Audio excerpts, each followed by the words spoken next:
Oke, assalamualaikum warahmatullahi wabarakatuh. Jumpa lagi ya dengan saya Anissa Utami. Pada video pembelajaran kali ini, kemarin kan pertemuan 8 sudah UTS, teman-teman pasti sudah mengerjakan soal UTS ya. Ya iyalah, ini sudah pertemuan 9 nih.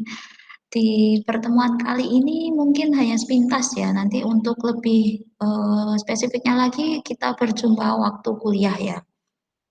Jadi, definisi model apa itu artinya model? Nah, menurut Ephraim Turban adalah sebuah representasi atau abstraksi realitas yang disederhanakan karena realitas terlalu kompleks untuk ditiru secara tepat dan karena banyak dari kompleksitas itu sebenarnya tidak relevan dalam penyelesaian masalah yang spesifik.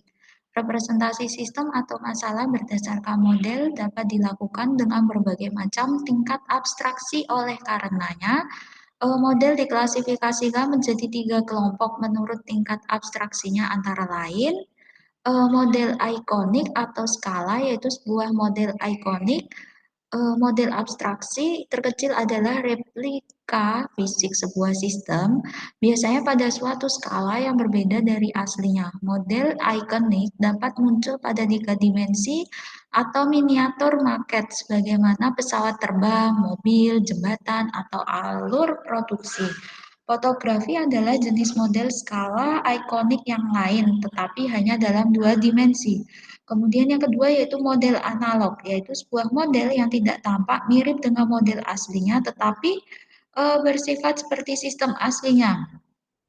Model analog itu lebih abstrak dari model ikonik dan merupakan representasi simbolik dari realitas. Model ini biasanya berbentuk bagan atau diagram 2 dimensi, dapat berupa model fisik tetapi bentuk modelnya berbeda dari bentuk sistem nyata.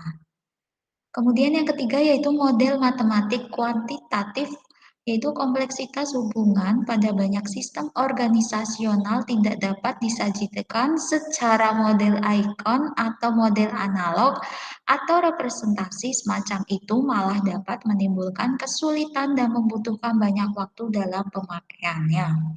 Nah, di sini ya, ini saya akan menjelaskan sepintas tentang metode SAW. Sebelumnya kita harus tahu analisis penelitian SPK.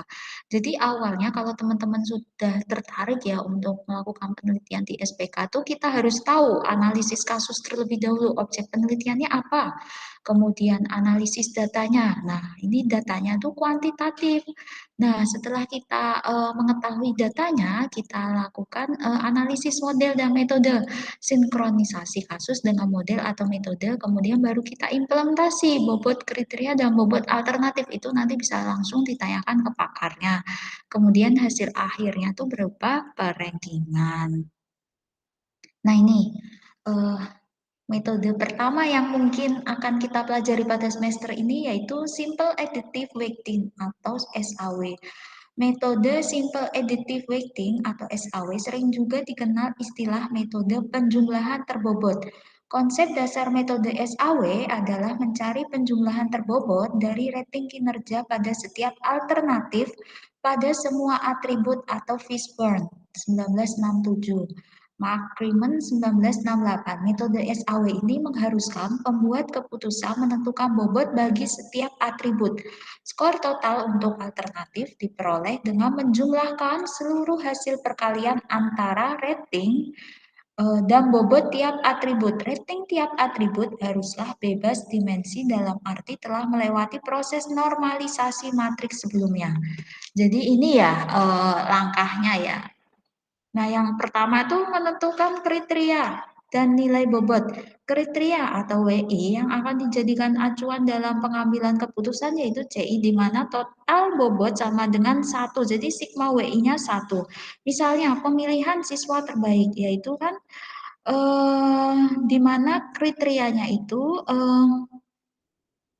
dari pakar ya, siapa yang paling dari mana nilai kriterianya itu dari pakar. Kita itu hanya sebagai menyiapkan instrumen angket nilai bobot pakar yang menentukan ya. Mungkin, beberapa penelitian, mengabaikan nilai bobot. Nilai bobot itu kalau misalnya bisa dinormalisasi dalam bentuk desimal, tapi harus sigma WI-nya tuh sama dengan satu itu perlu diingat ya. Kemudian yang kedua yaitu menentukan rating kecocokan setiap alternatif pada setiap kriteria. Misalnya, kriteria siswa terbaik. Nah, itu kan kriterianya banyak ya, ada nilai kedisiplinan, kemudian nilai kerajinan, nilai A, nilai B. Nah, kalau kita melakukan penilaian dari 10 siswa, nah kita masukkan semua 5 kriterianya. Nah, itu kita isi datanya. Kemudian yang ketiga yaitu normalisasi matriks berdasarkan persamaan yang disesuaikan dengan jenis atribut, atribut keuntungan atau atribut biaya sehingga tipe bobot matriks ternormalisasi R. Jadi be di sini kan ada 2 ya rumusnya XIJ per max XIJ, kemudian min XIJ per XIJ. Jadi, J-nya itu atribut keuntungan. Apa sih maksudnya atribut keuntungan? Jadi, misalnya benefit ya, keuntungan tuh. Jadi jika nilai angka yang lebih bagus atau lebih besar itu misalnya penentuan beasiswa mahasiswa. Nah, misalnya nilai mahasiswa A itu nilainya 90, kemudian nilai mahasiswa B 80, berarti kan nilai yang lebih besar itu nilai yang 90 itu jadi lebih baik dan lebih bagus.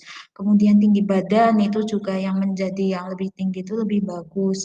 Kemudian untuk cost, maksudnya apa sih atribut biaya atau cost? Jadi jika nilai kriteria lebih kecil itu lebih baik, jadi kebalikannya ya dari benefit. Misalnya barang, harga, misalnya laptop, harganya spek A sama sorry, laptop A sama laptop B itu speknya sama, tapi harganya berbeda. Misalnya kalau laptop A tuh harganya 3 juta, kemudian harga laptop B itu 5 juta, maka harga yang sama dengan harga yang berbeda dengan spek sama kan berarti harga yang lebih murah lebih bagus. Kemudian rumah, jarak dengan pusat kota, misalnya jarak rumah A jaraknya 1 kilometer dengan pusat kota, jarak rumah yang B itu 3 kilo, berarti kan yang baik yang rumah A, gitu.